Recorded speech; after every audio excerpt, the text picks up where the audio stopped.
Hey, what's going on, guys? Blake Jamieson here from BlakeJamieson.com, and today I'm shooting this super quick video to show you my 3 favorite business cards that I've ever been given while networking. I thought this one was most appropriate to shoot now because in the last video I talked about the 3 business card rule and how I usually bring 3 business cards with me when I go networking because I want to build relationships and I want to make sure that I'm remembered.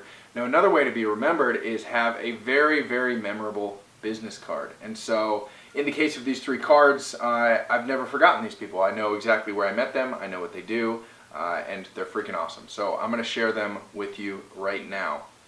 First, we will do Alex the Conquistador. So his business card is basically a trading card, which honestly goes very well with his personality. I met Alex at 2013 Sundance. And yeah, he was quite a character. So the fact that he has a character on a trading card is very fitting for his personality. It also says Chief Funkadelic Officer, and the card itself is pretty funky.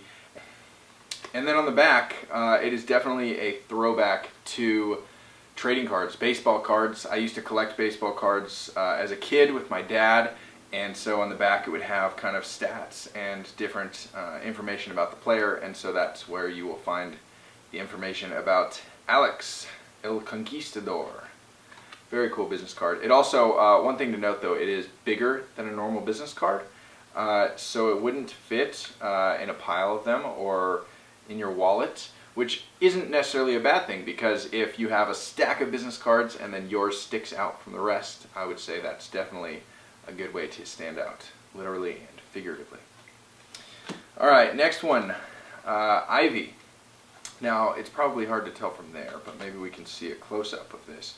The reason that this card stood out to me is because it has got this raised wax seal. And after talking to Ivy, I met her at a place called 41 Ocean, which is a members-only club where a lot of mixers and events for successful entrepreneurs happen. So I met her there, and she was talking to me about membership benefits, and she gave me her card, and immediately it stood out to me because of this raised kind of seal. And as it turns out, she actually created a stamp herself and will wax stamp by hand every single card. So talk about personalizing every card.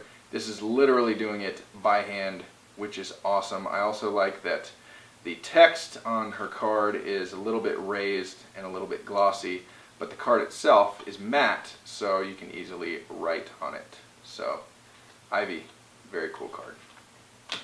And then lastly, Joey Jones. It's probably tough to tell in a video, you can hear. This card is actually made of metal, which is cool just to begin with. But then it is die cut, so you can actually see through, and it says 42 Entertainment, which is the company that he works at.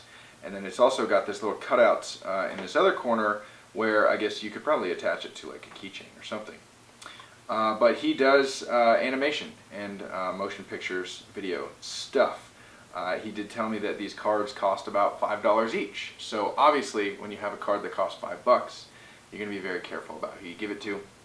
I met Joey at a Christmas party in 2012, pretty shortly after moving to LA. I got invited to a private Christmas party that was in Beverly Hills, I believe. A really nice house. I was by far the youngest guy there.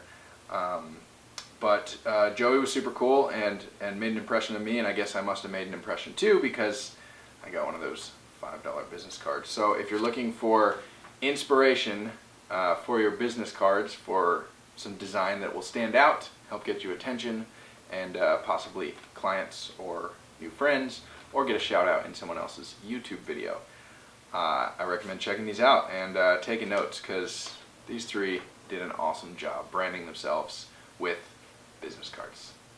I'm Blake from BlakeJamieson.com. Thank you for watching. I will catch you next time, and if you haven't already, make sure to subscribe.